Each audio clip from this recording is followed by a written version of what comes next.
Do not think in terms of abundance.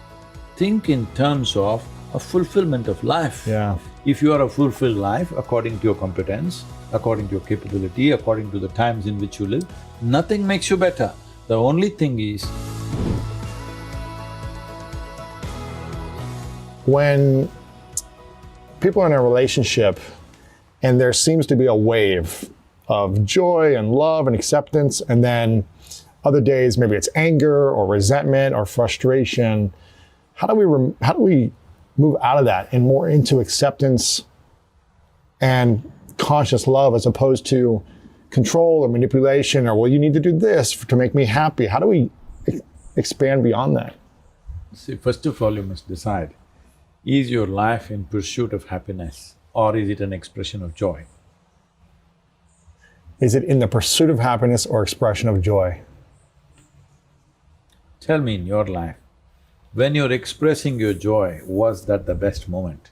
Or when you're pursuing happiness, was that the best moment? The joy. Yes. So why is it that you have not done that? Because you still believe there is joy in this tree and you can squeeze it out. There is joy in this man or woman that you can squeeze it out. You bring them and then you expect relationship to be great. It will not be, you're bringing them out so that juice of joy will come to you or love will come to you. No, love is not something that you do. Love is something that you can become, it's your quality. If your mind is in a certain way, it's joyful. If your emotions are in a certain way, it's loving. This is the quality of sweetness of body. If your body becomes sweet and pleasant, it's called health and pleasure. If your mind becomes very pleasant, it's called peacefulness and joyfulness. If your emotions become pleasant, it's called love and compassion. If your very life energy becomes pleasant, it is called blissfulness and ecstasy. Only if your surroundings become pleasant, it's called success. Only to achieve success, you need competence, you need cooperation, you need help from other people, all right? Because without all of them cooperating, there'll be no success. Right now, these guys must cooperate, otherwise this shoot is not going to go well, all right? But even if these guys don't shoot well, we can still be joyful. They cannot stop us. No, we can be joyful, yeah. Yes, they cannot stop us. But for the shoot to go well, they need to cooperate. If they don't cooperate, the situation will not go well. Right. For the success of this situation, you need the cooperation of all these people. But for my body, for my mind, for my emotion and my energies to feel pleasant, I don't need anybody's cooperation, this is 100% my business. So right now, to experience love within you, you're asking somebody to be in a certain way. Oh, all the best. You're going to have a trip. Is that why you think most marriages go through divorce? Because it's more of needing the other person to support you in feeling a certain way? See, suppose you cannot walk without a crutch, you know? Without a crutch, you cannot walk. Right. Then next moment you go and say to somebody, some pretty woman, I cannot live without you. Between the crutch and her, what is the difference, I'm asking? One is a physical crutch, another is an emotional and psychological crutch, isn't it? Yeah. So essentially you have crippled yourself. This life is a complete life by itself. If this is a complete life, it's joyful, loving, wonderful by its own nature. Now, when it's feeling so wonderful, it may want to share this wonderfulness with people around. You can share this with thousands of people, but you also want a more intimate sharing to happen. For that you need one person. So if it's about you expressing your joy and love to somebody and you find that person, you think that person is going to run away from you? No. No, you want to squeeze them for love and joy. Initially they drip, afterwards sometime they're dry. Yeah. Because you squeeze them too much. Yeah. For the people watching or listening who might be saying, you know what, I've struggled in my relationships, I don't have financial abundance, I'm struggling financially, out of shape, struggling in my health and wellness, and they're wondering how they can use karma, in a sense, to support them to create more abundance, financial abundance, spiritual abundance, relationship abundance, health and well-being. Or maybe they've been thinking, well, maybe karma's been against me, and that way of thinking. How can they start to think differently to apply these principles? You're setting up all the wrong goals. What should the goals be? Simply this. See, right now, if you, instead of philosophizing, reading scriptures, reading self-help books, all this, just pay attention to the trees around here. What are they doing? Being. No. They have no capability to be. They're not called beings, only you call being, human being you are. They're not, that's just a tree. It's a wonderful tree. What is it doing? Beneath the ground it's fighting, all right? What is it fighting for? Is this maple tree trying to produce apples? No. No. It is just trying to be the best possible maple tree it can be. It is not trying to produce apples. Definitely I don't see any coconuts up there, all right? Right. This is all. As a human being, you must see how this life can blossom into its fullest. If it blossoms to its fullest, somebody may become rich with money, for somebody may become intelligent, somebody may become knowledgeable, somebody may become loving, somebody may become an artist, somebody may just wander. But a fully blossomed human being is a joy to see, no matter what the hell they're doing or what they're not doing. Whichever way they're an asset to whole humanity. Instead of doing that, you want, for example, you said abundance in economic terms. What is your idea of abundance in economic terms? Jeff Bezos, is it? Me personally, that's not it, but you mean having enough to be able to do what you want, not feeling like you're a slave to paying your bills or I'm things like not that. insulting anybody. I'm just saying right now, everybody's saying he's the richest man in the world or whatever. So what is your idea of abundance? $200 billion of personal wealth? I'm asking, are you up to it? 200 billion for me? Yeah, why not? That's not my definition of abundance, but that is… What is it? 2 billion? Probably over… I guess it depends on what age I am. Tell me at your present… If I'm 10, if I'm 10 years old, it's like $100,000, I'm rich, you know. My present, I feel pretty abundant financially, but if you're asking for a specific number. No, I'm asking for a number, not because I want to find out your number. I'm asking because these numbers are bloody meaningless. Right. They're all socially relevant, not relevant to you. And anyway, talking about karma, right now, let's say you are the guy who has $200 billion. Yes. It's only in your memory. If I erase your memory, your money is gone. Hello? Yeah. It's gone, isn't it? Well, it's in your bank account. It is in the account, but if you've forgotten what? Yeah, if you've forgotten the code or you've forgotten the access, then it's gone. A whole lot of people buried their treasure all over the bloody world. Right. And somebody else found it 1,000 years later. It's true. A lot of people have lost all their Bitcoin and they can't get access to it, Yeah. So, all these issues are there, but the important thing is, why do you want affluence? Let me put the word abundance as affluence. Okay. An individual person wants affluence. A society wants affluence, a nation wants affluence, everybody is striving for that. Why? Because initially it means a choice of nourishment. A choice of nourishment. Yes. If you have money, you can eat what you want. Initially that's the goal. Yes.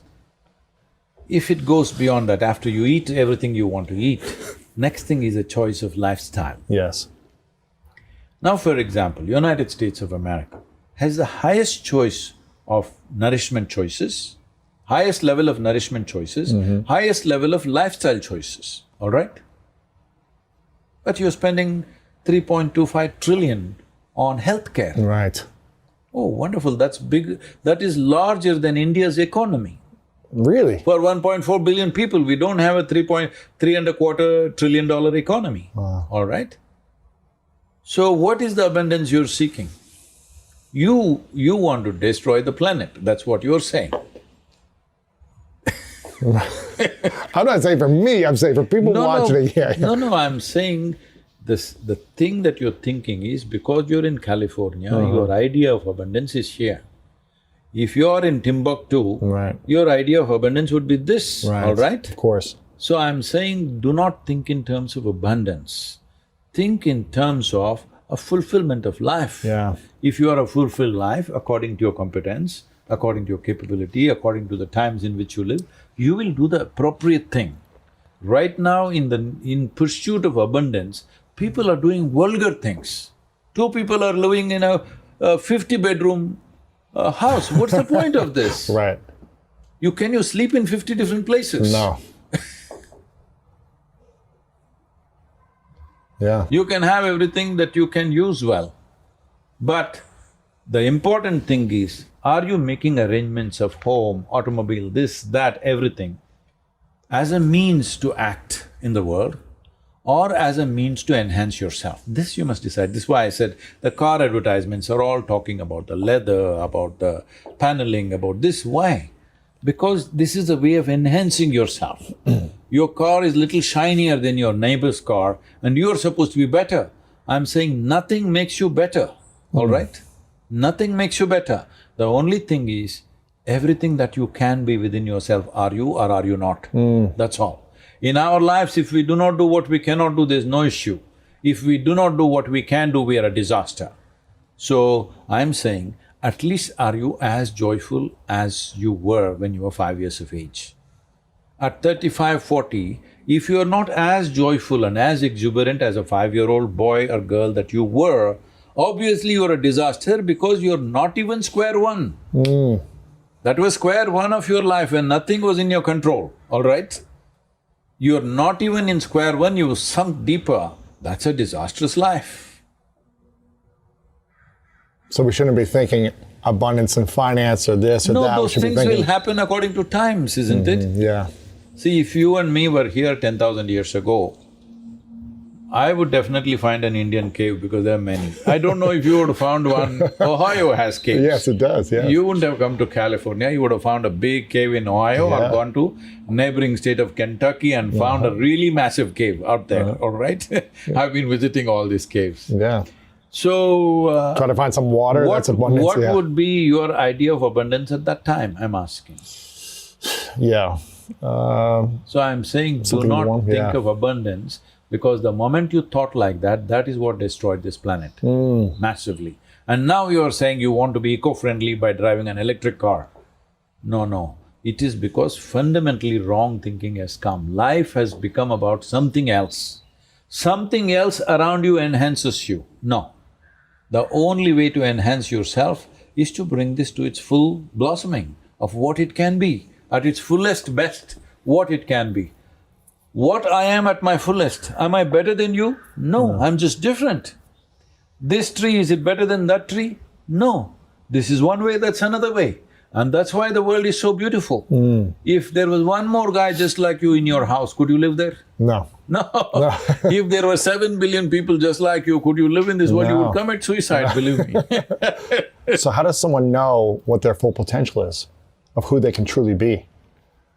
See, if you don't fix yourself with limited identities, if you do not compare yourself with anything, if you explore and not… See, if you want this tree to grow to its fullest thing, that's why I said not the fruit, root. If you count the fruits, maybe that tree is bearing more fruit than this one. That's not the point.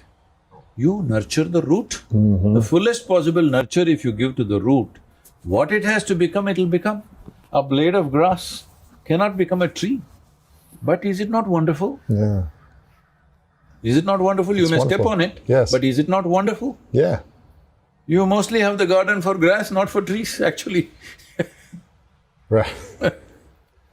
So how do we nurture our inner roots and not focus on the fruit? See, as there is a science and technology to create the situations that we want in external situations, there is a whole science and technology to create inner situations the way we want. If you want to be nurtured, the first and foremost thing is, just look back and see, has there been 1 hours in your life or many people that you know in your life, 1 hours that they passed without anxiety, without fear, without being agitated, nothing. Simply at ease, 24 hours. 24 hours if you come to ease, believe me, your ability to use your mind and body may go up 100% Yeah. in 24 hours. Just ease. This has not come to people, they're not even at ease. People ask me, Sadhguru, how are you like this? I say, I'm talking to a crowd of 100,000. The way I would talk to somebody, they came and asked me something, I'm in the bathroom, I have to peep out of that and speak. Just like that, I'm speaking to 100,000 people on stage with the same ease and with the same not being concerned about what somebody thinks about me, what happens. That's not the point. What I see as truth, I speak. You like it, you don't like it, you realize it, you don't realize it, that's left to you. But you will get it someday. If you heard the words, not today, maybe on your deathbed you will get it, but that's a wasted time. If you get it today, it would be wonderful. Today, if you understood, sitting here, this body is just a piece of the planet that I've picked up, this is not really me. It's for me to use it right now, it's wonderful, okay? This human body is the finest mechanism on the planet. It's given to me as a gift, I must keep it well, but it's not me, it's something that I picked it up from the planet. If I understand this now, I will live a very sensible life. If you get it from the maggots, what to do? Some realization happened, at least for the maggots. Yeah. It's good. Yeah. Do you have any personal fears? What do you mean by that? Do you have any fears of anything in your life? Are you No. afraid? Do you remember the last time you had fear? How old were you? I know fear only from other people's experiences. See, it's not about whether I have fear or not. I made myself like this. Only what I want happens within me. What I want may not always happen around me, but within me, only what I want happens. Because this is my space, it must happen my way. Why should it happen your way or somebody else's way?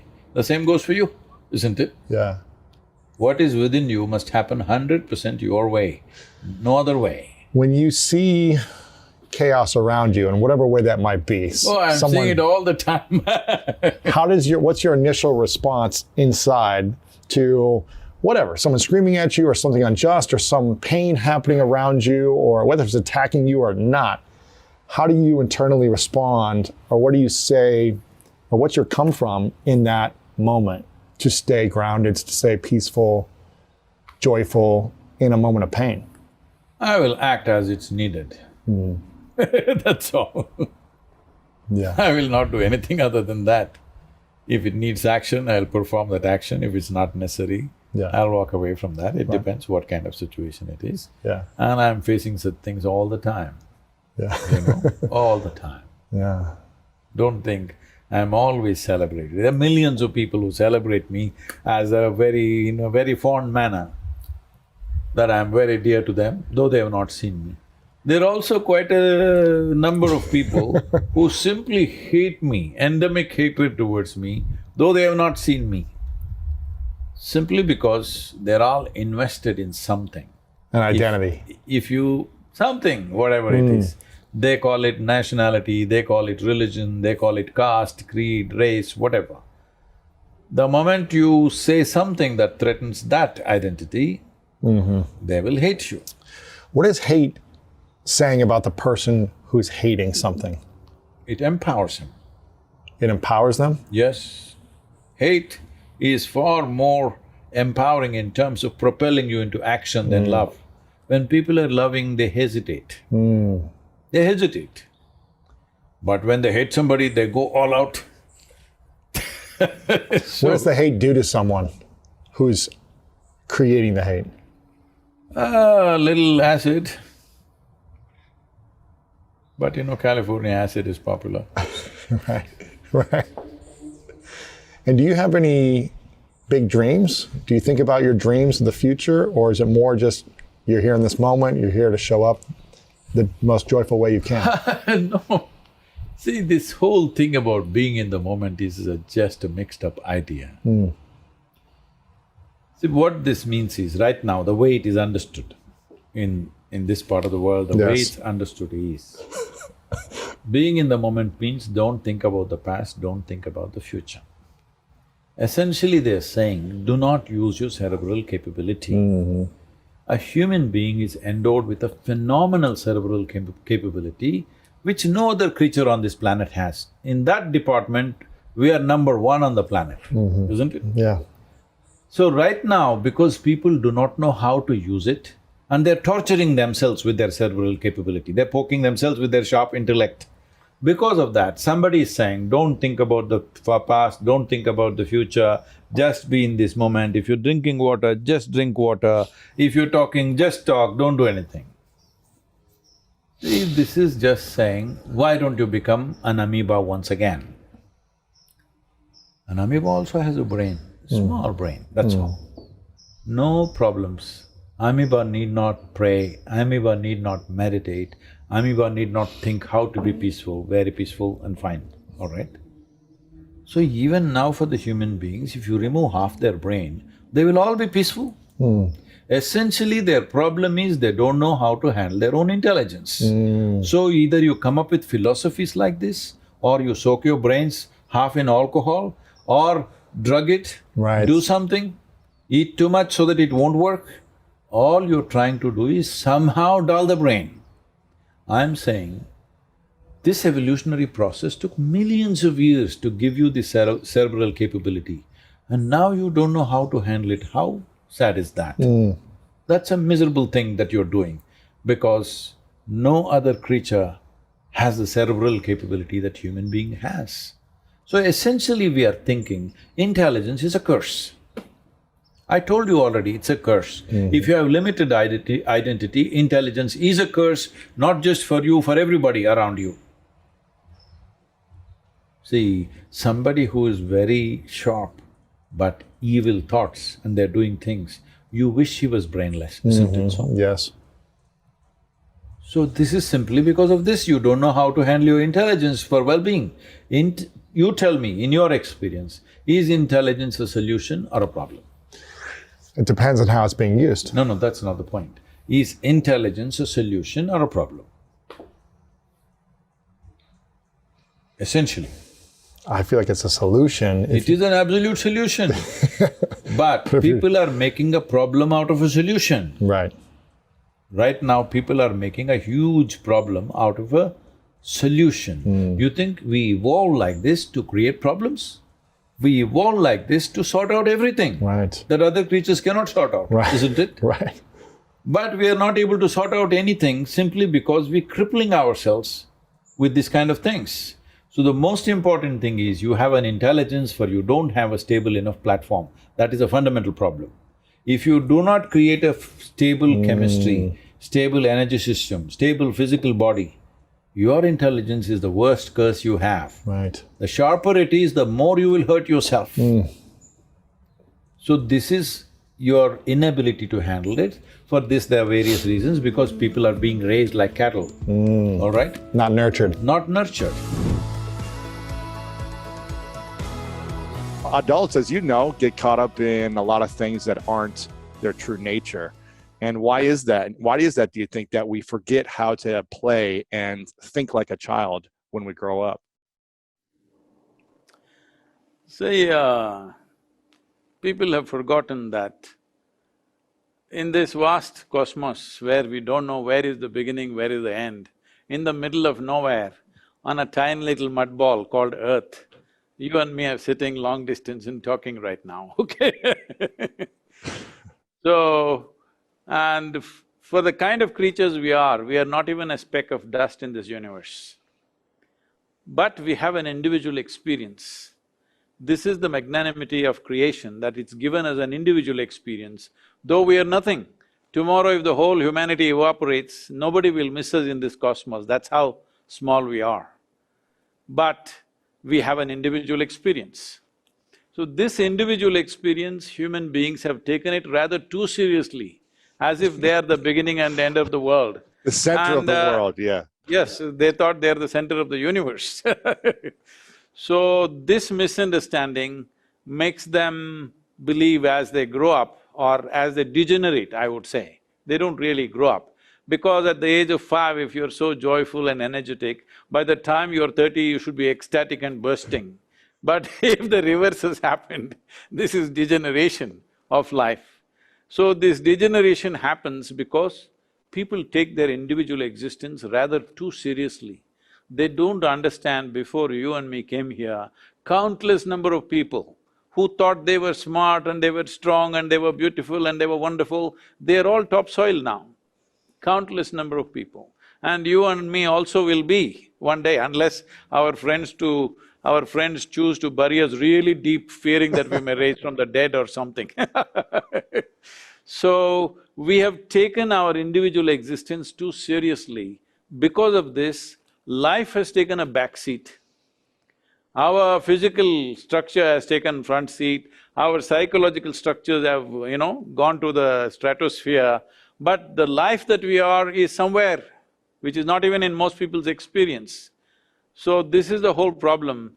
When you were a child, you were just a piece of life. Slowly, you took your personality so seriously, you took your boundaries of your form so seriously that you think this is it.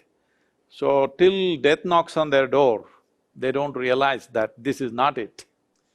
And I've learned that in some cultures they focus on death multiple times a day to bring them back to that moment of, this is the only time we have, make the most of this moment, don't take things too seriously. Do you focus on death a lot throughout your days, or is that not something you think about? I live death all the time. You're on a motorcycle. Not just that, motorcycle I live. Yeah. Just now, if you do not know this, I just released a book on death. Really? Do you know this? Yeah, it's a bestseller in India right now. Wow. So, is it here in the USA yet? I gotta get a copy. we will send you a copy, but it's not released in USA. It's only released by Penguin India, because USA we are releasing another book, so this has been stalled. In US we are releasing a book on karma. Perfect. I need both. So the book is about, it is only for those who shall die, that's how it is titled, Death, a book for only those who shall die. Because most people think other people die.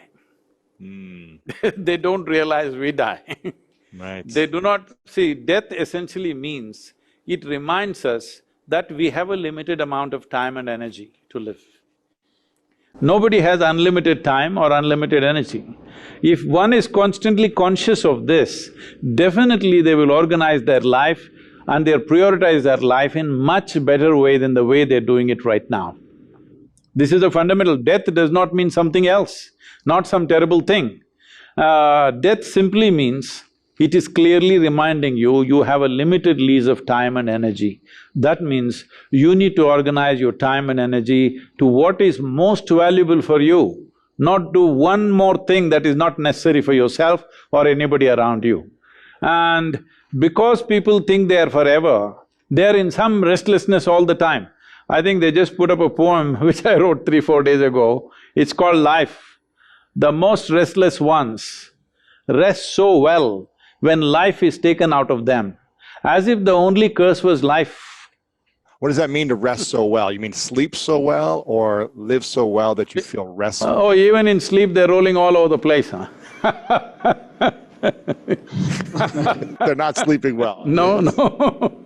They need to either drink or pop a pill to sleep, most of them. So how do we get to a restful place? Is it more about our thoughts? Is it more about our heart, our soul, our karma, our physical body? What's the place to start for rest? See, right now generally people's understanding is rest means sleep. Wakefulness means something is happening. No, you have to make your wakefulness also restful. It is just like if you have an automobile who's running at a very high RPM all the time, it'll naturally wear itself out. So it's important that you run cool. So if you are running at an easy pace, your efficiency will go up, your ability to do things will go up, your competence will go up in everything. Above all, the number of hours that you sleep will go down dramatically. See, for most people who are practicing, inner engineering practices, their pulse rate is somewhere between 45 to 65. Really? Many of them… yes, many of them below 45, between 35 to 45, also in sitting states, in restful states. So once your system is going at such an ease, then the need for rest will come down. There was a time, not anymore, I'm becoming a little old and lazy these days. So there was a time, 3 days and 3 nights if I don't sleep, I will still be perfectly normal, still doing all my activity. Whole night I will drive, next day whole day I will teach, whole night I will drive and again I will teach, like this. These days I can do one night, next day I will need to rest a little bit. Right. You take naps throughout the day now, yeah. No, no naps. I'm joking. For almost 25 years, more than 25 years, my average sleep time was only 2.5 hours. Wow. Today I'm sleeping between 3.5 to 4.5 hours. You're getting lazy. You're getting lazy. Wow, yeah, I think I did a 5-mile run yesterday and my average heart rate was over 165. So I wonder if I can do it. Now I'm pushing it pretty hard on my run. So I wonder, is there a way to work out hard and keep the heart rate lower than normal still, even while you're pushing and pumping so much blood? The important thing is, see how easily oxygen and nutrients are distributed to the cellular level. That will determine. See, this has not been… generally they are not thinking on these lines, they are always thinking about increasing the lung capacity. Yes, that is also important, but the important thing is, with how much ease the nutrients and oxygen get to the cellular level, accordingly your pulmonary system will function. But it's not only about the heart rate, even at the cellular level with how much stress or how much ease it's going. This can be determined. We have what is called as a Cobra test for people. Would you like to go through Cobra test? You've been getting bit by a cobra? No. If it doesn't bite you, then it proves something. See, most of the venomous creatures are like this, particularly cobras. In the wild, if you just go and pick up a cobra like that, he will simply come, not holding his head or anything, simply in the middle of the body, simply he will come effortlessly in your hands without any reaction, because he is only sensing your chemistry. If you show little anxiety, if you show even a little bit of anxiety, he will go for you. If you don't show any, he is very comfortable with you because he senses everything, his safety and his danger only by the chemistry of your body. So, this is a Cobra test. People claim they are very meditative, we say, okay, let's do the Cobra test. Yeah, that's… do you do that test with people? We can check you out, 165. I love your… I'm really enjoying your inner engineering course right now. I've been going through it and I'm really enjoying it. Okay. You have a quote, I think I'm going to get the quote correct, I believe, I wrote it down, where you said, only what you perceive, you know, the rest is imagination. And you were talking about that in the context of what we learn in school. You were giving this example of, you know, we only really have 50% of our time available because the other 50% is with our faculties and with sleep. And for many years, we learn things, the content, that we only use 1% is what I remember you saying. What do you mean by this? Only what you perceive, you know, the rest is imagination. See, perception happens to you in 5 different dimensions: seeing, hearing, smelling, tasting, touching. This is how you're perceiving life. This data has gathered within you. Only because this data has gathered within you, now you're able to walk on a round planet which spins. It's not a small thing. It is not a small thing that you are able to walk on a spinning round ball. Because all this data has gathered through 5 senses, it is not intellectual information, but it is a perceptual information. If this information is not there, you won't be able to walk actually.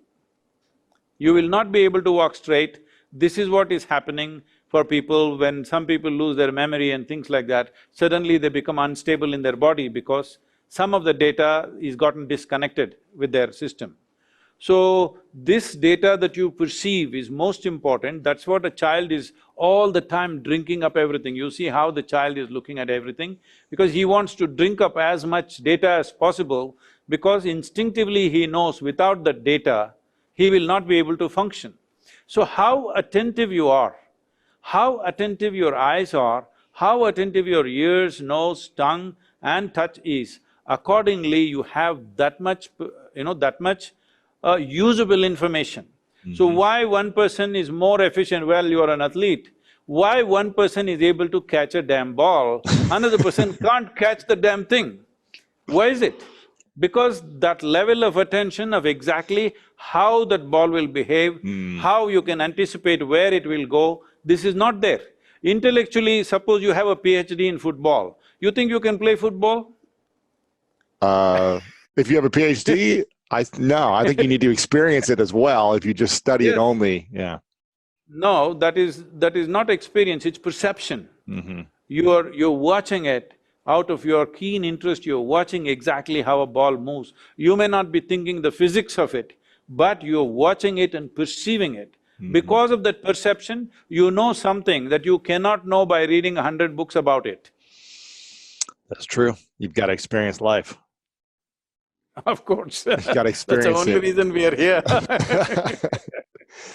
To experience life as profoundly as possible. Absolutely.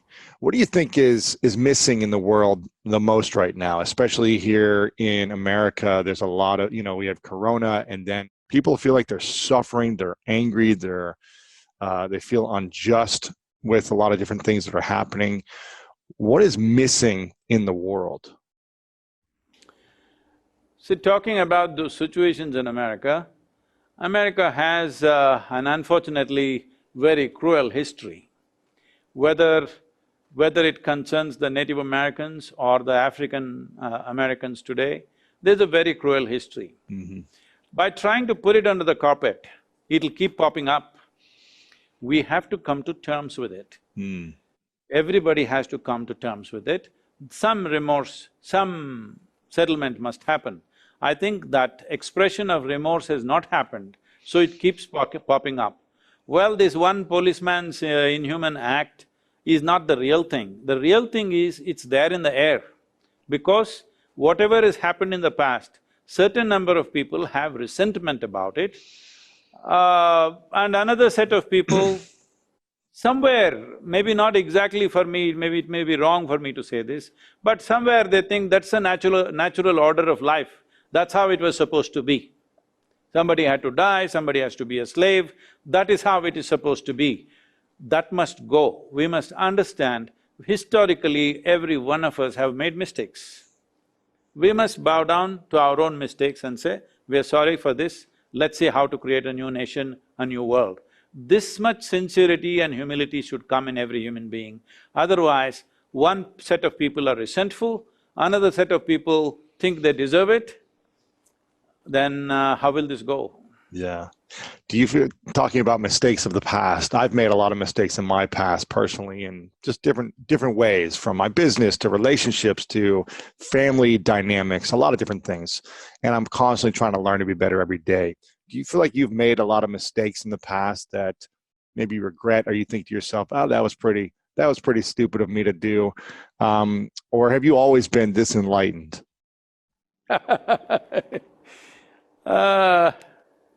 I don't know, I never looked at life as a series of mistakes, learning from that. I don't look at life like that.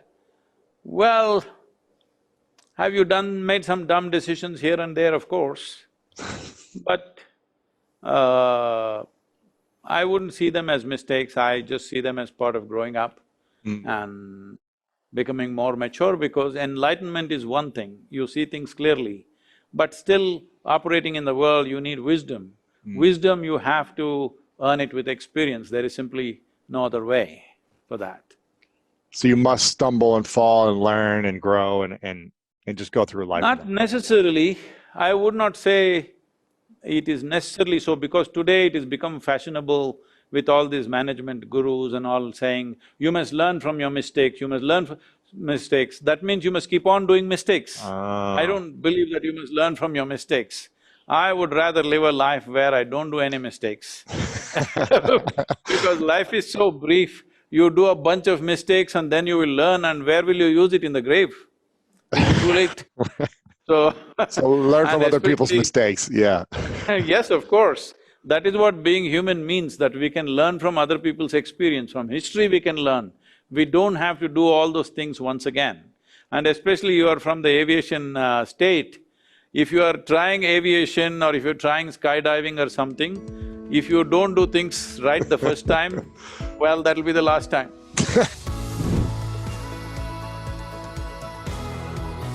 Where does karma fit in around people that are acting to harm or to not support someone else's well-being or the things around them?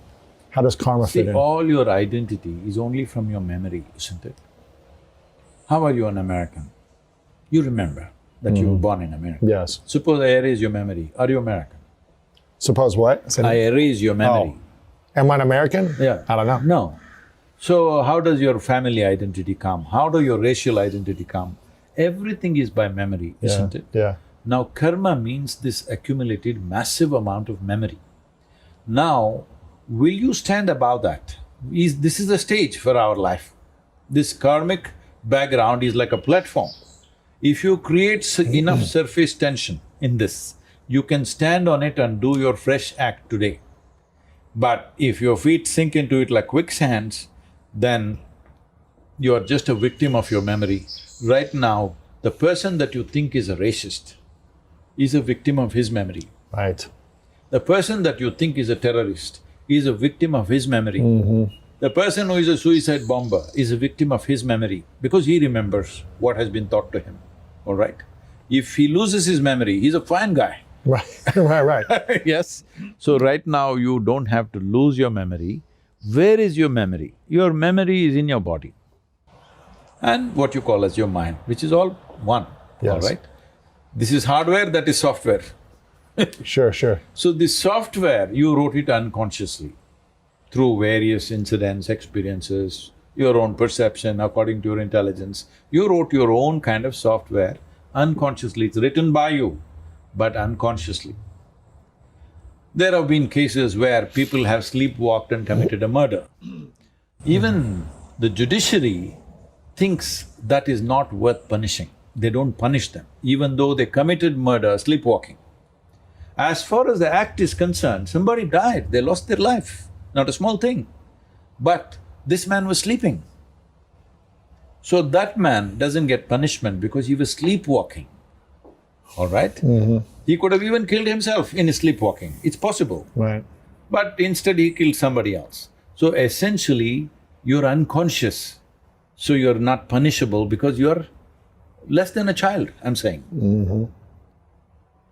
But the important thing is to become conscious. Where is your memory? It's in the body, it's in the mind. If you create a little distance between you and your body, between you and your mind, this is the end of your karma. The end of your karma. Yes, the karmic influence, I mean to say. Karma is still there. Yes. Karma is the richness of your life, okay? If you have no karma, you will be a bimbo, Right. all right? There is karma, there's the more rich and vibrant the karma is, the better. Only thing is it your platform to dance upon or is it a quicksand that sucks you in? Most human beings right now are only suffering their memory, isn't it? Yeah. This moment they're not suffering. What happened yesterday they're suffering, what happened 10 days ago they're suffering. Why what happened 25 years ago they're still suffering? When they hold on to the thought, the memory, See, it is not their choice. to think about the thought. They don't have to, they're identified with the situations in which they were. Now it makes them suffer. Today we know that a whole lot of diseases that people are suffering are psychosomatic. It does not mean they're always thinking about it, but it's working, the memory is working, Yeah. depending on how strongly you're identified. Let's say you're strongly identified with your family structure. Now, something happened in your family which is not pleasant, something very unpleasant happened, let's say. Now, you don't have to every day think about it. Slowly your face will become like this. A lot of people, just see. Because the memory is working from inside you, it doesn't even ask your permission. It doesn't ask your permission, should I come or go? It just works on every cell in your body. Slowly you lose your vibrancy. What was a vibrant, exuberant person slowly becomes like this. This has happened to more than 75% of the population. Right. When they were 5, 6 years of age, how joyful and exuberant lives they were. By the time they're 30, they're like this. What is their problem? What is their problem? Is somebody poking them? No, because their karma is overtaking them. So, the entire process of this book is step-by-step way of standing above your karma on the richness of your memory, because you can convert this memory into manure and you can blossom upon that. Ooh. Because what happened yesterday you cannot change. What is happening today you can only experience. What is tomorrow you have to create. When you have, I mean, you've experienced some bad things in the past, right? Some harmful things, some challenges, pain. You've felt these things, right? In the past. You have. People try to do lots of bad things and they're still doing lots of them. Every day, a whole bunch of people abuse me. People that I've never met, they have enormous hatred for me. Because like today what I've said, a whole lot of people will hate me for this, do you know? Yeah. Because their identities are shaken. They have created false sense of identity upon which they are standing, shaking. They know if this is gone, they have nothing to live for. They need to understand there is a life beyond identities. Identities are created for purpose of action in a given situation. It is none of our identities are absolute. See, first of all, we need to understand, before you and me came here, countless number of people walked this planet. Where are they? All topsoil, part of the manure in this garden. Yes or no? Yes. You and me, what will we be in 100 years' time? Same thing. Same thing, unless your friends fear, you may rise from the dead and bury you real deep, so no roots can get to you. Right. I'm saying, so we are just a small pop-up in time, but we are thinking too much of ourselves. Yeah. Because we attach too much self-significance to ourselves. Because of that, our identities have risen beyond absurd limitations. Can identities be good at all? Can having an identity be good? Without identity, you cannot function in the world. Right now, this is me, that's you. If this identity is not there, if you ask me a question, I will look like this. What's the point of that? No activity is possible without identity. The important thing is it's like wearing your clothes. Right now, these are my clothes. See, I wear loose clothes. Yeah. So that always you're aware, this is my clothing, this is not me. Suppose I wear skin-tight nylon clothes. After some time, I don't know which is my clothing, which is my skin. So that's all the thing is. Do you have a space between you and what you have created, or are you stuck with it? That's the important thing. If you're stuck with it, you will do crazy things, thinking you're doing good things. If you're held on to the identity, if you're attached to it. It will wrap you up. Once you create it and leave it, Right. it will just wrap you up unless Yeah. you're conscious. Sure. So if you can see, this is the entire inner engineering process we are offering, is just this. If you do this practice which we call as Shambhavi, if you sit here, your body is here, your mind is out there, what is you is elsewhere. Once there is a little space between you and your body, between you and your mind, this is it. One thing is there's no suffering within you anymore, because suffering happens only two ways: physical suffering, mental suffering. Do you know any other kind of suffering? Once there is a little distance, this is the end of suffering. And above all, this is the end of all identity. And how do you distance the suffering? You don't distance the suffering, you distance yourself from your own body and your mind. This is what the practice is about. How to distance means this. See, right now there are life energies. See, when you were a 5-year-old child, how much were you identified with your body?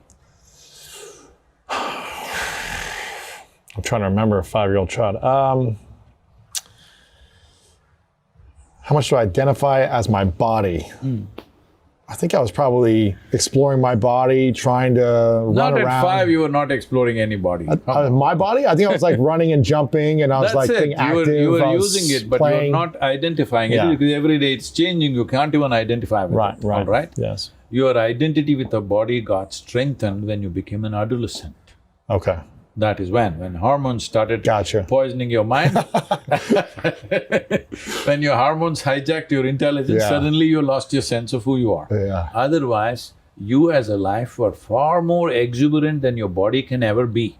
Yes or no? Yes. When a child laughs, when a child jumps, when a child does these things, I'm still like this. I'm saying, you will see body is just a thing to use. Yeah. He's not that. It's just a- That's yeah. not the prime thing. The same was true with your intellect and your mind also, isn't it, when you were a child? So now, You're curious, you're exploring, you're yes, because it was changing and growing. questioning everything. You not that you consciously realize, but you know this is not it, because your exuberance is beyond that. If you keep your exuberance of life like that today, very clearly you know what is you, what is your body, what is your mind. When I say what is you, let us not give a definition to that, but your body we can define. It's a defined physical form. So we can define this. How did this happen? Just the food that you've eaten, isn't it? This is a heap of food. Right. What you call as my mind is a heap of impressions. What you gather, whatever you gather, can be yours, but can never ever be you, isn't it? What you gather, I See, mean, right now, this cup, it's yours, but it's not you. yes, Your thoughts are yours, but they're not you. they're not you. Because yesterday you had one kind of thought, today you have another, tomorrow you may have different thoughts. Does a collection of your thoughts make up you? No. What makes up you? Why are you asking me? See, this is the problem. You want to get life into a definition. You can only define that which has distinct physical boundaries. Anything which doesn't have a physical boundary, you cannot define that, isn't it? It's boundless. Don't go there, that is also a definition because that's just a word, Okay. all right? All right, boundless is a good word, but still it is just a word. People think boundless means, oh, maybe like that. Boundary means like this. No, that is also a boundary, isn't it? Sure, yeah. When you are a child, maybe this house compound was your world. Today your world might have expanded, but still it's a boundary. Right. Larger boundary, but still it's a boundary. But there is something naturally within every human being that the moment you realize you're restricted by a boundary, you want to go beyond that. Whoever you are right now, Yeah. you want to be something more. Don't touch this. Okay, I want to touch. No, I'm not talking about that. See, whoever you are right now, you want to be something more. Yeah. If that something more happens tomorrow, you want to be something more, isn't it? Why is that? That's what I'm saying. This is an innate longing Right. within the human being because there is something within you which is not physical in nature. It doesn't like boundaries. Till you experience that, you will think by shopping you will expand your boundaries, by ambition you will expand your boundaries, by conquest you will expand your boundaries. See, always a human being is seeing how to be something more. If it finds a very basic physical expression, we call this sexuality. What sexuality means is, something that is not you, you're trying to experience as it a part of yourself. It works for a few moments, then anyway two people are separate. If it happens mentally, it is called ambition, conquest, or simply shopping. Different people do it different ways. If it happens on an emotional level, we call it love. What love means is, somebody who is not you, you want to experience them as a part of yourself. But if you do it consciously, we call it yoga. That if you do it successfully, it's called yoga. Yoga does not mean twisting and turning, yoga means union. That means you consciously obliterated the boundaries of your individuality so that you experience the union with everything. This is not an idea, this is not a philosophy, this is the nature of the existence. Most people get it only when you bury them, unfortunately. When we have emotions thoughts or feelings, emotions of anger, resentment from something that happened in the past, upset that we see on social media, frustrations in the world. Where should we be redirecting these thoughts, feelings, and emotions? Should we be feeling them and allowing ourselves to go with anger until it stops? Should we be guarding our thoughts with the reverse of that? What's your ideas on thoughts and feeling and emotions?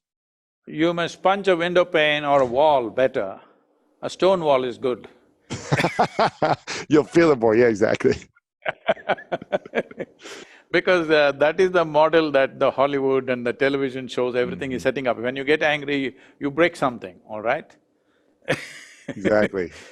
So, see, first of all, people are assuming that anger is happening to them or misery is happening to them. No, this is exactly what I said earlier, maybe I didn't articulate it fully. No, you are creating anger, you're creating misery, you're creating joy, you're creating whatever. All this is happening from within you. Is it true all human experience is happening from within us? It's yeah, because we perceive something and then we… No. Something else may stimulate. But human experience is happening from within us, isn't it? Right. Whether it's love or hate or anger or misery or joy or anything is only happening from within us. Right. The simple question I am asking is, what happens from within you? Should it happen your way or somebody else's way? It should happen your way. Of course, because the world will never happen your way 100%. Because there are so many stakeholders in the world, little bit will happen my way, little bit your way, that is fine. But what happens within me must happen my way. If what happens within me does not happen my way, this is the worst form of slavery, isn't it? Wow. Somebody decides what happens within me, somebody decides where I should sit. This is slavery, everybody understands this. Now somebody decides whether I am happy or unhappy. Isn't this the worst form of slavery? Yeah. So this is the liberation that humanity needs to work at. This is what inner engineering means. Inner engineering is not some mechanical process, because engineering means this essentially. You will say something is well engineered only if it works the way you want, isn't it? If this one doesn't work the way you want, what the hell are you expecting other things to work the way you want? It's just an accident. When you live accidentally, anxiety is normal. Yeah, it's every day. But when you're living on purpose and intentionally and mindfully, you should be able to shift out of that. No, I wouldn't use those words. Okay, what words would you use? Well, when you say purpose, intention, mindful, see, this is the whole problem with people, their mind is full all the time. Right. My mind is just empty all the time, nothing happening, nothing. That's why I wear a turban, just to make it substantial. There's nothing in my head. If I'm walking there, I'm just walking, nothing happens. Because, see, right now, your hands are there. Suppose your one hand starts jumping like this. Or if, let's say, my hand starts jumping like this, what will you think? You think Sadhguru has some kind of ailment, isn't it? No, I just… No? That's the way intelligent people do things, you know? No, suppose my hand starts jumping like that, you will think there is some ailment, isn't it? You will think maybe Mr. Parkinson's is visiting me or something like that. Sure. So, your mind is jumping all over the place. Why is that not ailment, I'm asking? Your only comfort is other people cannot see it, isn't it? Yeah, I guess they see it through the manifestation of you being anxious or tense or stressed or angry or… Now, whether they see it or not, if any part of you is simply jumping without purpose, is that an ailment, I'm asking? If any part of you is jumping without purpose, is it an ailment? Well, I think in your inner engineering course, you talk about how we have certain faculties that we can't control, like going to the bathroom and doing certain things that are part of our body. So… Yeah, but I don't know if that's a trick question or But No, the pee is just filling up in the bladder, it's not jumping all over the place. gotcha. If it jumps all over the place, that is an ailment. That's an ailment. Yes, correct. Right now, suppose… let me take a worse example. Yes. Suppose your hand starts beating you in the face. That's an ailment. Yes. For sure. So right now, your thoughts and emotions are beating you up from inside. Why is that not an ailment, I'm saying? No, it is. So, let us not think anger happens to us, resentment happens to us. No, these things we are creating. We have the power to emote. We can make it love, we can make it joy, we can make it ecstasy, but people have chosen to make it tension, anger, resentment, hatred, they've turned it that way.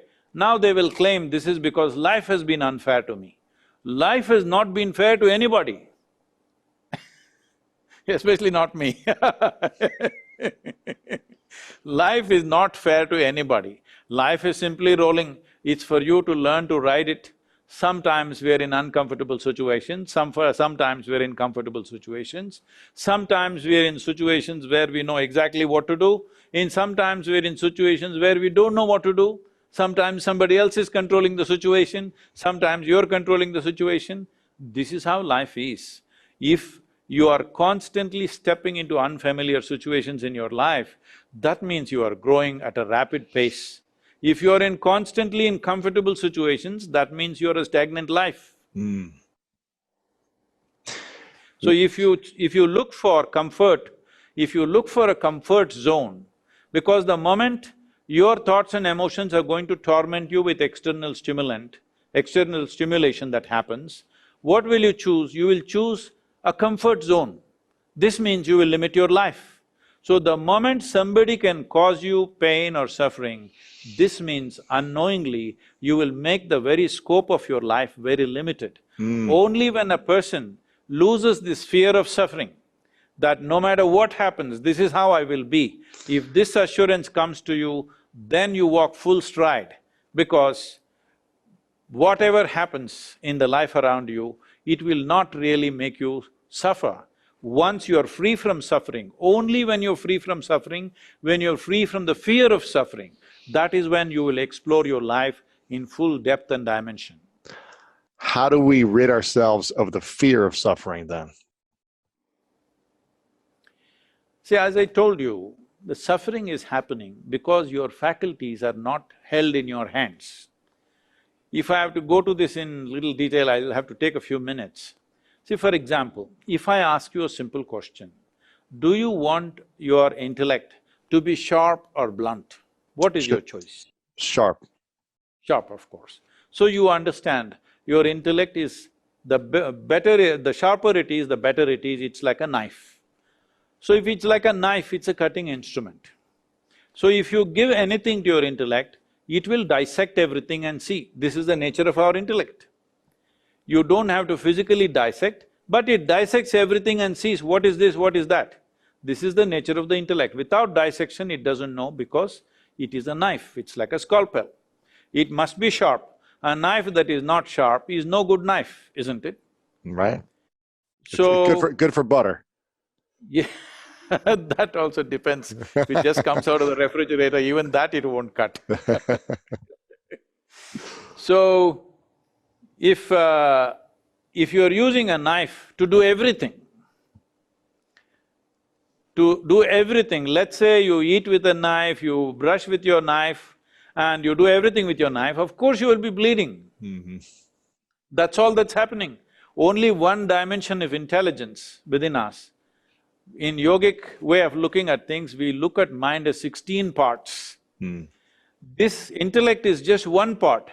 Because our education systems are such, which are totally intellect-oriented, human beings largely are using only one dimension of their intellect to do everything. You use a knife to stitch your clothes, what will you wear? Only tatters. See, that's what you're seeing in Los Angeles right now. Half the people are wearing tattered clothes, maybe they used a knife to stitch their jeans.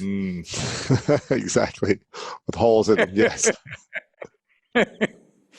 So if you use a knife to stitch, that's what will happen, all tatters. Right now, human life is in tatters, mainly because of this. Instead of using a needle, you're using a knife. So intellect is a very good instrument of survival. If you want to survive on this planet, you need a sharp intellect. The sharper it is, the better you will survive. But that will not make life, that will not put everything together. Right now, because through intellectual process, people are trying to handle everything. With so much care, they're trying to do everything right, and a blunder. The result is a blunder. Everything right, but the end result is a big blunder because you're using a knife to do everything.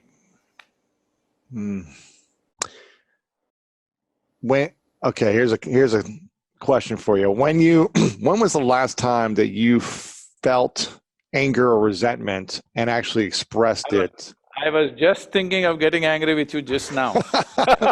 Perfect. Bring it. I love that. See, the thing is, Louis,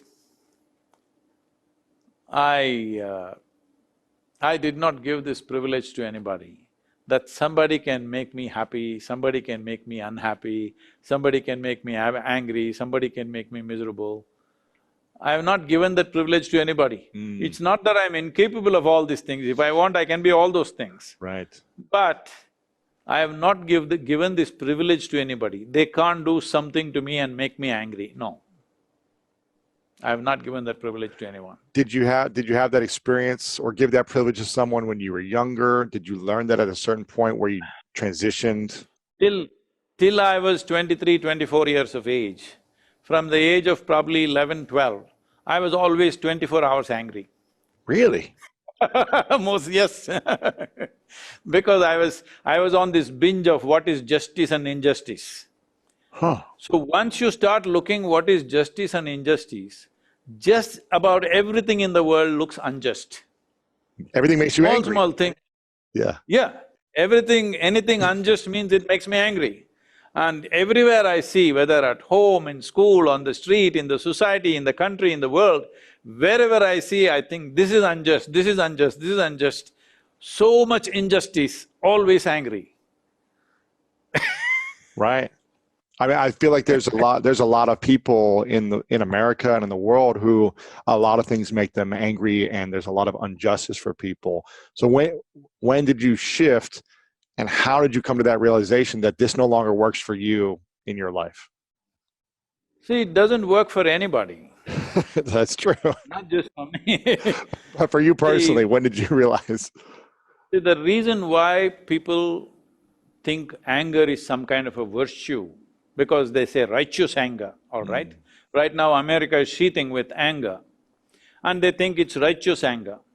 This is simply because it takes some horrible thing to stimulate them into action. There's not enough love in your heart to stimulate yourself into action. Something has to poke you, you must get angry, and then it propels you into action. So that kind of action sometimes will produce results, of course. But if you want genuine results which will be good for everybody, we must do it when everything is right. But when everything is little comfortable, nobody does anything. When something horrible happens, then we will get angry and propel ourselves into action. Right now, this propelling yourself into action with anger, how long will you keep it up? You cannot keep it up forever. Keep it up long. Yeah, you get tired. Yes. If you keep it up forever, you will destroy yourself and you will destroy everything around yourself. So, anger is become valuable because most people are so lethargic in their responses. Once in a way, when they get angry, they feel empowered and seem to be doing right things once in a way. You must be doing those right things all your life, then by the end of your life, everything might not have changed, but you would have made a difference. That's the way the world works. So man. So if people are lethargic and comfortable a lot of the times, and they're unwilling to choose love and act with love to make a change, how do we get people to wake up when things are calmer so that they can act with love and get the change and the results they want? See, today, this whole movement, what you're seeing as inner engineering, is a movement from religion to responsibility, in a way. Essentially what I mean is, religion means people are thinking responsibility is somewhere up there. Where is that up? Nobody knows, all right? You just have to believe where is that up. But now you are sitting in California, I'm here in Tamil Nadu. If I look up, I'm looking up in one direction. If you look up, you are looking up in another direction. So my up is different, your up is different. And by tomorrow morning again, my up will be yours, your up will be mine. It'll be a big confusion. The damn planet is spinning and it's round. Which way is up? Does anybody know which way is up in this universe? Is it marked somewhere in the cosmos, this side up? There is no such thing. So, responsibility is up there. No, it must come here. We must understand, if we want to live in a wonderful world, it's only us and us and us who can make this happen. No other force from anywhere is going to make this happen.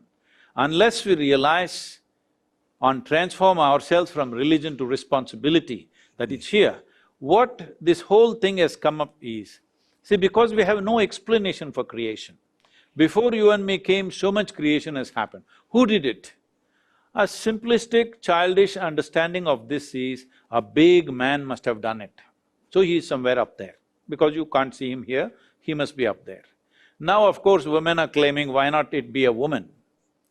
In India, we sorted these problems out.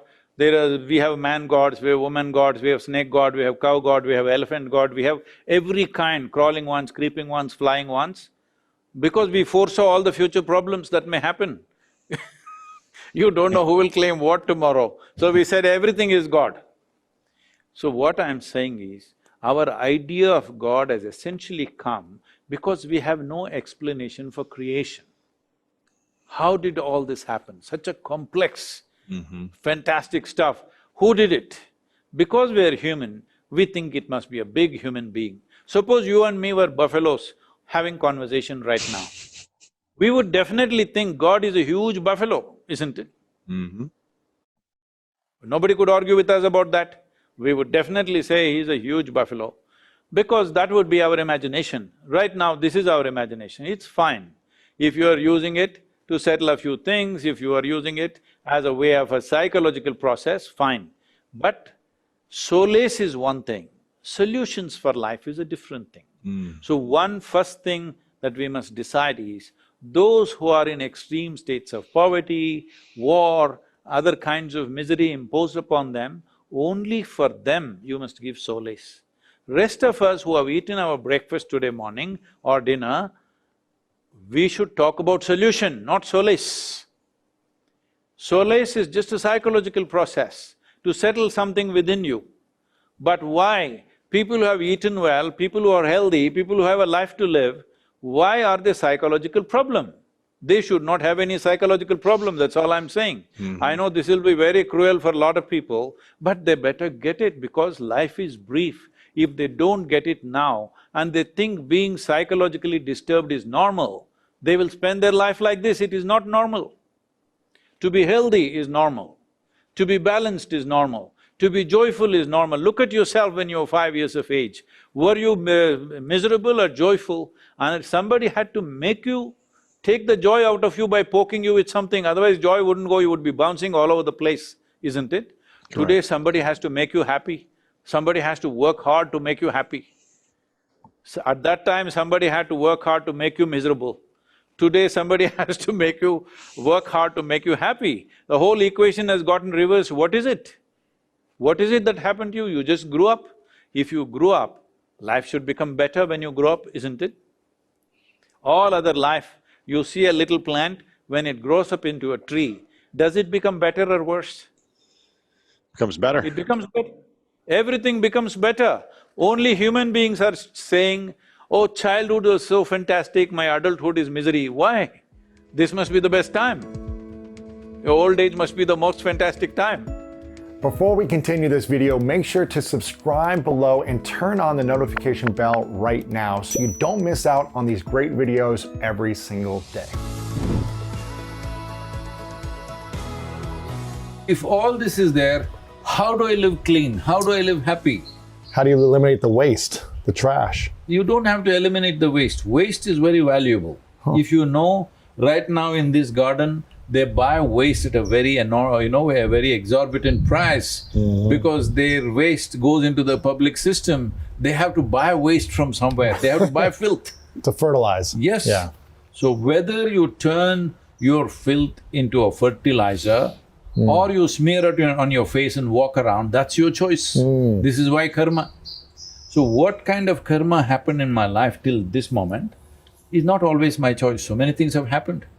But what kind of karma I perform right now in this moment is 100% my choice. Will I use this filth as manure and blossom into a wonderful fragrance, or will I smear it around me and walk around with filth? This is the choice everybody has. When unpleasant things happen to us, which happens to everybody in some way if you're living in the world, I'm saying, unless you dropped from somewhere else. Right. If you're living in this world, so many unpleasant things happen. Now, with these unpleasant things, do you become wise or do you become wounded? This is a choice. To exercise this choice, there must be a little space. When I say a little space, where is your memory stored? People think here, your brain has very little memory, okay? Every cell in the body carries 1 trillion times more memory than your entire brain. Every cell in the body. Every cell in the body. Because if I take one cell from you, we can, create you completely in a lab. That means what? Well, your parents, your father and mother gave you only one cell each. They were not very generous, all right? Only one cell each. See, a whole man came out of it. Yeah. So in that one cell, all this memory, head to toe, everything was there, isn't it? Yeah. No mistake.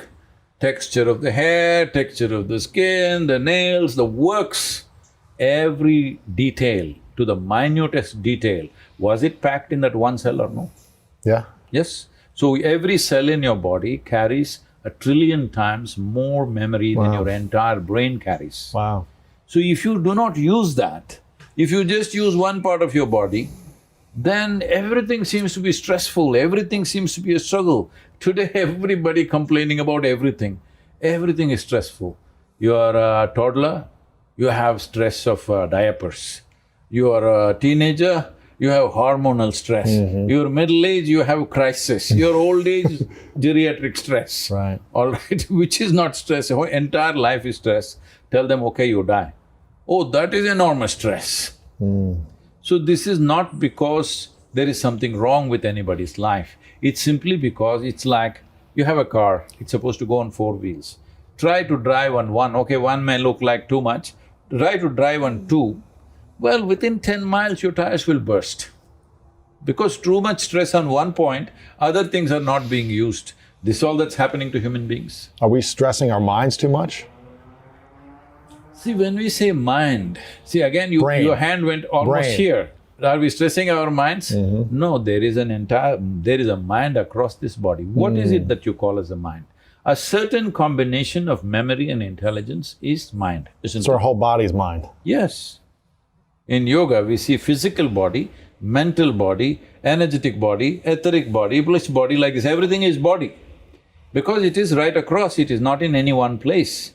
Only intellectual activity is here, okay? Right now, because modern societies, particularly Western societies, have become such slaves of their intellect, because of that, they think everything is here. Right. Intellect works only with the data that you have gathered. You cannot function beyond your data. That means you will remain so small, because even if you've read the libraries on this planet, what you know in terms of data is minuscule compared to what this cosmos is. With that minuscule, you think you're very intelligent because you're analyzing and processing. Anyway, all these people who think they're intellectually very smart are going to feel dumb, stupid in the next 5 years because your phone will be far more smarter than you. Already people are calling it a smartphone. See, why would you call somebody or something smart? Only because it's smarter than you, right? Right, yeah, yeah. Otherwise you wouldn't, all right? So right now, too much dependence on intellect because our education systems are crafted like this, not exploring other dimensions of intelligence at all. See, intellect, if I ask you this simple question, would you like your intellect to be sharp or blunt? Choose quickly, I'm going to bless you. Yes. Sure. So essentially, intellect is like a knife. If you want to dissect something, it's very good. Yeah. So now the only instrument that you have is a knife in your hand. You want to stitch your clothes. If you stitch your clothes with the knife, what will happen? You will be in tatters. Right. This is what is happening to people's lives. They are trying to fix everything with their intellect. The harder they try, the more tatters they have become. With all this education, tell me, uneducated people are more unhappy or educated people are more unhappy in the world? It depends what type of education. No, generally illiterate people in the rest of the world, tribes and this and that, even in India, many people. Whenever I visit, I go to Guatemala almost every year, and I visit small villages, and the kids seem so happy. Yeah. Seem Because so, they didn't go to school like me. They don't have much, but they have family, they have community. What do you mean they don't have much? I mean, they don't have much in terms They of are the not material world. environmentally disastrous, that's what you're saying. Right, exactly, yeah. They don't have a lot in the material side of things, but they have a lot in their hearts, richness, connection, community, love, and they seem very happy. Uneducated people or illiterate people are happier than the educated people.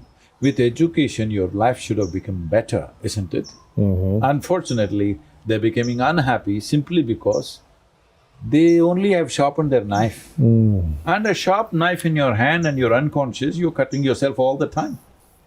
All the time cutting yourself. That's You painful. don't need any outside help. You can stab yourself. Yes. So people come to me and say, Sadhguru, my boss, he's horrible, my mother-in-law, she's not even human, my wife, she's such a pain, my husband like this. I say, you come here to the yoga center, I'll make sure your boss, mother-in-law, wife, husband, nobody enters this place, just you. I'll give you a nice place to live, good food to eat. Nothing to do, just be happy, that's all. Yeah. You must be just joyful. I'll make random checks on you. If I find you unhappy or miserable, then I won't feed you because I don't believe in feeding misery. If you remain joyful, I will feed you for the rest of your life and take care of you like you're my prized guest. But if you show misery, we won't feed you. Well, you leave them in one room for 24 hours. You will see in how many ways they'll twist themselves out, it's unbelievable. Because when you're alone, if you're miserable, obviously you're in bad company, isn't it? Right. I'm with you, I'm miserable. I think it's because of this guy I'm miserable, there is this guy I'm miserable. I'm sitting here alone and miserable. Now who? Right. Who is causing misery? How do we get out of that though? No, essentially one must understand human experience is caused from within, not from outside. Right. What we do, arrangements we do outside in the form of home, family, automobile, this, that, these are arrangements to facilitate our activity. They are not going to make you happy or unhappy, but right now, the car sellers are telling you, only this is joy, this car… I'm sorry, I'm not against any brand, I like the brand. They say this car is joy, somebody else says this car is love. Oh, all the best. This is power, this is… yeah. Power is okay, car has power. But where is love exuding from the engine or joy exuding from the engine, all right? Power, all right. But right now, if you… this is something I've been noticing, it's only in recent times, probably last 10–15 years. If you look at any car I look at every advertisement, whether they're selling an automobile or a machine or a crane or an earth mover, because I'm interested in anything that works, not that I'm going to buy them. So when I look at it, car ads, nobody's telling you what's the engine, what's the transmission, what's the power, what's the torque, nothing. They're talking about the leather, they're talking about the wood paneling, they're talking about the stereo.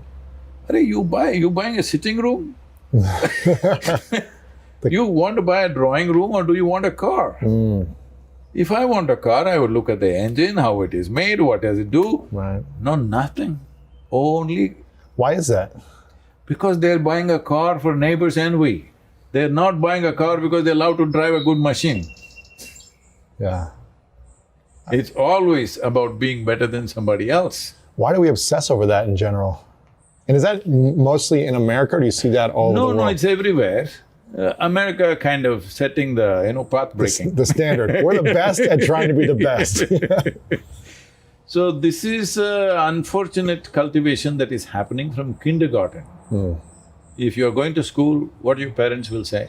You must be number one. If you are number one, what about all the other 30-40 kids who are there? They must be below you. They're losers. They're losers. So your joy is only in other people failing. When your joy is about other people's misery, that's not joy, that is sickness. Phew. Right now, whole world is invested in this. It's not just America. America kind of displays it like that. Not that it's not there everywhere else in the world, everywhere it's there. But here it's being shamelessly displayed. They are little shy everywhere rest of the world, but still they got it. Yeah. What would the world look like if we chose to lift everyone up and celebrate other people succeeding or being happy or whatever it looks like for them to succeed? What would the world look like? See, I see in America, everybody keeps talking about family, family, family. But you've forgotten just as maybe a century ago, maybe a century ago or even 70 years ago or 50 years ago, if you said family, it meant crime. Why? Well, because the families were running the crime, Oh, wow. The Cosa Nostra. Family crime, gotcha, yeah. They always refer to crime as family. Because family is a crime. Really? Let me come to that. I know that this will get me into trouble. Let me come Explain it to that. me. See, there is only one crime and there's only one evil in the world. That is limited identity. How much crime you will commit simply depends on how empowered you are. Say it one more time. How much crime you… Commit simply depends on how empowered you are. How empowered you are. Yeah. So do I want to be… If you are highly empowered and your identity is very limited, you will do terrible things. So the most important thing is to enhance or to expand one's identity. How do we do that? See, for example, traditionally in the yogic culture in India, before we start education for a child, the first and foremost thing is that he must take a cosmic identity. A cosmic identity. Yes, he has to take that. What does that look like? So if I'm a child and you're teaching me this… So the thing is, one thing is there is a mantra which says that he has to say it again and again.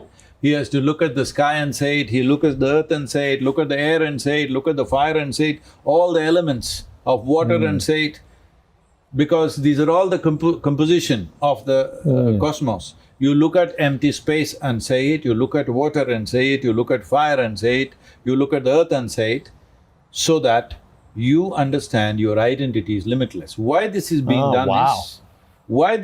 done is, education is seen as an empowerment.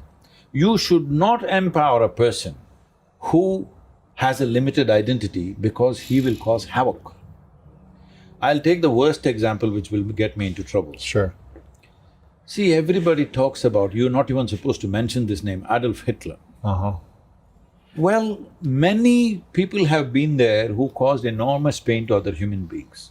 But I don't think anybody managed to organize it, mechanize it, and really deliver it like a factory of misery, like this man did, all right? It's a factory. Yeah. Literally a factory of misery, manufacturing misery, properly organized. But do you think there aren't thousands or hundreds and thousands of people with the same mindset in the world? Absolutely. They are. Only thing is they're not empowered like him. Competence is the only thing that's lacking. Tyranny is there in people's mind. They're as much tyrants as Adolf Hitler. You may find them in a school teacher, you may find them in your parents, you may find them all around you in your neighborhood. Only fortunately, they're not as potent as that man. That man is super competent, that is what the problem. So right now, human competence becomes a terrible problem simply because you have a limited identity. So, you invest your identity in a family, you invest your identity in a community, race, religion, nationality. Your relationships, Tell me, in the name of nations, in the name of race, in the name of religions, in the name of communities, how many terrible things have we done in this world? it's still happening today. No, the most terrible, leave what's happening today, just look back in the last 100 years. All for someone's identity, pride, country, Yes. city, state, religion, all these things. How… you just take 20th century, okay, Yeah. 1 century past, 21st century is just progressing now. 20th century, take it, in the name of race, what all have we done to each other? Yeah. In the name of religion, what all have we done to each other? In the name of nationality, what all have we done to each other? Just look back and see, we've literally killed half the world's population in 20th century. Because of identity. Yes, of a philosophy, of an ideology.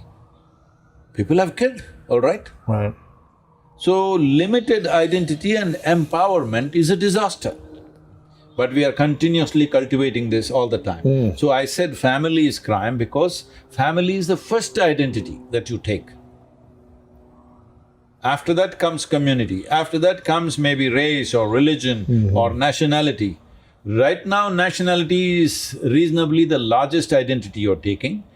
Within this nation, it looks nice that you're committed as an American to the well-being of America. Right. But just see who is fighting who in this world. A good Indian is fighting a good Pakistan. A good Hindu is fighting a good Muslim.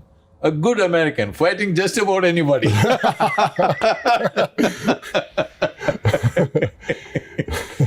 Because you never fought a war here, you go out and fight all over the world, all right? Well, you will find reasons as to why you fought that war and the heroic nature of it. I know people who lost their lives believing that they're doing the best thing in their life, yes. But I want you to know that man that you think is horrible, that terrorist, that miscreant, that militant or whatever you want to call him, that guy also, like a suicide bomber, see anybody, for every human being or even for an ant, its life is precious. You try to catch him, see, he'll do everything possible to save his life. So somebody to throw away their life like this, obviously what they believe in means much more than their life. Crazy. Right? Yeah. It's not crazy. See, if they do it your way, it's heroic. If they do it their way, it's crazy. I'm not trying to support terrorism or something, I'm just telling you, it's limited identity. Genocides have been committed because of limited identity. Nations have been raised down because of limited identity. Evil things we have done to each other on individual level simply because of limited identity. So this is what yoga means. Yoga means union. That means you consciously obliterated the boundaries of your individual nature and your experience of life expanded. Once you sit here and you experience everything around you as a part of yourself, after that you do not need any morality, you do not need any commandments, thou shalt not cut that tree, thou shalt not kill this man, thou shalt not rob this. This is meaningless to you when you have experienced something as a part of yourself. So, the entire system of yoga, when I say yoga, I mean yoga, all right? Not the yoga that's happening in Los Angeles studios. I have nothing against them, but I'm saying we've reduced it to something just to build one an identity aspect. around. Yes. Yeah. Twisting and turning your body, it's good for you, you'll become flexible and maybe healthy, that's good for you. But I want you to understand, would you not wish that Adolf Hitler was a sick man instead of a healthy man? I would not wish that, yeah. I wish he was a healthy man. Huh? I would wish he was a healthy man. He was healthy, that's the problem I'm saying. You wish he was a sick man? Yeah, wouldn't you be you happy mean- if you got cancer at I see what you're saying. 25 I see what you're and you saying. wouldn't kill all these people, wouldn't set up this factory? Yeah, I wish they wouldn't have died. So I'm saying health becomes a curse, Really? competence becomes a curse, intelligence becomes a curse. Why? Because you have limited identity. It's in that context I said, family is crime. Family is a wonderful place where people are supporting each other. Like you said, is it not important if you create a world where everybody is supporting each other to do their best? Well, that's happening in the family, that's the most beautiful aspect of the family. But why is it only limited to those 4 people or 5 people or whatever? What should families start to reconsider about their unity, their connection, how could they expand it to something greater than just the family of 4 or 6 in this home, living this way? I don't know if you've heard, even political leaders in India, for example, wherever our Prime Minister goes to United Nations, he will say, Vasudevaka Kutumbakam. This means, the world is my family. It's a chant that always he says is, the world is our family. Because this has to be inculcated from childhood, that your identity is not about a few people who are born around you or a couple of people who bore you. Your identity is the air that you breathe, is your identity. Yeah. This is your life. Yeah. So if you identify with the air that you breathe, what is it that's not you and what is it that's you? Everything's you. Yes. If everything is you, your intelligence is a boon, your competence is a boon. Is a what? Your intelligence, your competence, your capabilities, everything is a gift to the world. Right. But if your identity is small, all the wonderful things that human being has becomes a curse. See, right now, our intelligence, so much science, technology we developed. But the cutting edge of science and technology always goes into military equipment, isn't it? First, at least. Many of these things will never come to you on the street, it's always there, all right? Only when every other nation has, maybe then it'll come to you. Sure. Till then, it's just kept there. So our intelligence is going into destructive force. Why? Limited identity. But right now, can I just open up the borders of this nation and say, I love everybody? We are not there. Right. We are not yet there. The world is not yet there. We cannot do that, all right? We still need nationality, we still need all these things. But we can hold it little lightly. We don't have to hold it like it is absolute. It is not absolute, it's something that we have done. Our idea of family is our making. Our idea of community is our making. Our idea of race, religion, everything is our making. Our idea of nationality is our making. So don't treat it like it's an absolute. What would happen if we opened up every border in every country? See, that would be possible only if there was no economic disparity. If there was no economic disparity, there were no national boundaries about 2 centuries ago. People could walk wherever they want. There were no visas and passports anywhere because economically, reasonably, everybody was in the… What about race, though? Would people be, Well, held back from that? India is a classic example. If you travel from north to south, every 50 kilometers, people will look different. They dress different, they talk different, and they eat different.